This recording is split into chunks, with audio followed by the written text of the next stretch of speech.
Portrait mode versus plain old digital camera. Do you love or hate all the photo fakery? Tiernan and Ray, what did you find out with the iPhone 11? So, Karen, I don't know if you've noticed, but pictures have changed a bit from what they were probably when we were little kids.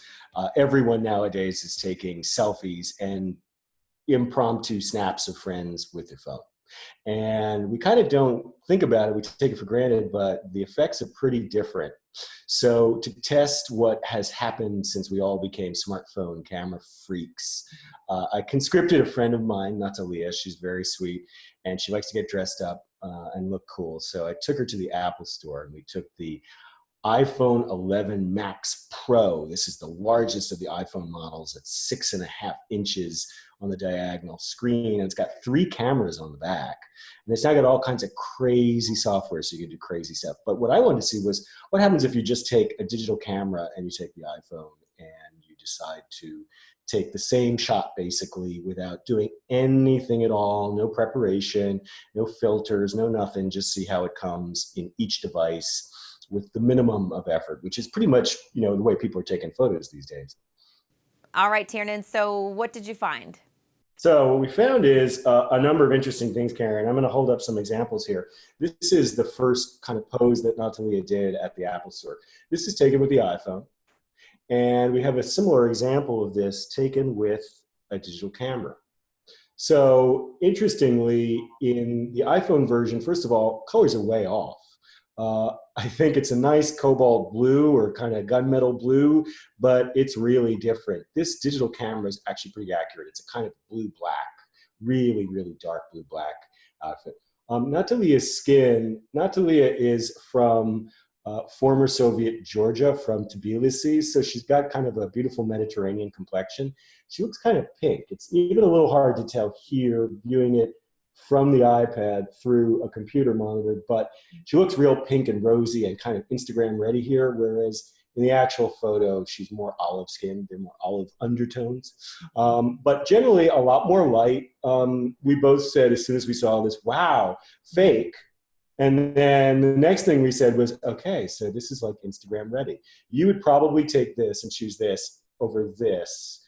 It's just brighter, it's darker, her lips are pinker than they actually were, even though she had on her pro makeup game today. So what we saw, first of all, was a lot of brightness, a lot of popping of colors, a lot of Instagram ready, and kind of fake. So, Tiernan, what are our readers thinking here? The ones that chimed in on your article, what'd they have to say? When we presented these contrast images, here's another one out of the iPhone. Beautiful detail on her top. It's this lace top, and beautiful detail in the glasses up at the top. She's got a kind of little stone configuration going on the side of the frames. One of the things I pointed out in the article is there's a lot of detail, like everywhere, like every inch of the photo is detailed. Whereas if you go into the DSLR version, there's more focus on her face, like what would be the focus. And so when I put this up online and asked people to tell me in the comments what they thought, pretty much they said, yeah, I'd go with the iPhone version. Even people who had had DSLRs, they're like, I just give me something out right out of the camera, instantly ready to post. I don't want to have to do stuff to it. And unfortunately, when you get dark images, get contrasts that really show up. This is the iPhone version in this case of this pose. This is the DSLR version. So you get stuff with the DSLR that can really make you scratch your head and say, oh, I got to run to Photoshop and fix it. Mm-hmm. You love that you get something straight out of the iPhone, then it's like, yeah, okay, I feel like I could do that. Or at least, the person who I just took the picture of won't be like, oh my God. Don't post that. So it seems like basically the iPhone wins, however you want to describe it. Fake, information rich, modified, brighter. People like that iPhone look. They like that clean, popped, bright, upbeat look.